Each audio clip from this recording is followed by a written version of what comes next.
అందరికీ నమస్కారం. వాస్తవానికి మార్నింగ్ అరౌండ్ 8:30 ఆ సమయంలో వీడియో ఇవ్వాలి బంగారానికి సంబంధించి. ఇప్పుడు నైట్ ఇస్తున్నా. ఎందుకు? పాపం బంగారానికి జ్వరం వచ్చిందండి. టాబ్లెట్లు వేసుకుంది. పాపం లెగలేకపోతుంది. పడిపోతుంది. లెగిసి మళ్ళీ పడుతుంది. మార్నింగ్ అరౌండ్ 750 తగ్గిందా, 700 తగ్గినట్టుంది. 22 క్యారెట్ గోల్డ్. ఇప్పుడు 750 తగ్గింది. రూ. 750 తగ్గి ప్రజెంటు 1,16,450 ఉంది. 22 క్యారెట్ గోల్డ్ 10 గ్రాములు. 24 క్యారెట్ గోల్డ్ 10 గ్రాములు వచ్చేసి రూ. 810 తగ్గింది.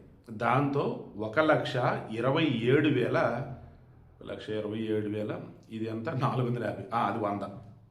సో మళ్ళీ చెప్తానే 1,16,450 రూపాయలు 22 క్యారెట్ గోల్డ్ 10 గ్రాములు. 1,27,100 రూపాయలు వచ్చేసేమో 24 క్యారెట్ గోల్డ్ 10 గ్రాములు హైదరాబాద్కి సంబంధించి. రేపు మార్కెట్లో మార్నింగ్ నాకు తెలిసి అరౌండ్ 10:30, 11 వరకు ఇదే రేట్లు ఉంటాయి. ఇక వెండి, అయ్యో ఏంటి మీ జ్వరం వచ్చిందా అని బంగారాన్ని అడుగుతుంది. అవునరా మా జ్వరం వచ్చిందిరా, కాసేపు కూర్చారా నువ్వు కూడా వెళ్దుగానే అన్నారు. వాడు కూర్చున్నాడు, వాడు కూడా కొంచెం అంటించారు. 100 రూపాయలు తగ్గింది.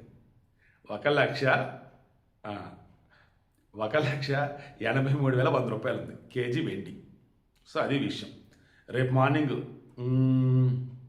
మార్కెట్లో బంగారం వెండి పెరిగిద్దని నేనే అంట. మీరేమంటారు కింద కామెంట్లో తెలియచేయండి. ఎందుకంటే బీహార్ ఎలక్షన్ ఎఫెక్ట్ కదా, ఖచ్చితంగా రేపు మార్కెట్ గట్టిగానే ఉండిద్ది. అండ్ బంగారం రేట్ పడాలి మామూలుగా మార్కెట్ రైజింగ్లో ఉంటే, బట్ రేపు మాత్రం బంగారం వెండి 2 పెరిగితే నాకైతే అనిపిస్తూ ఉంది.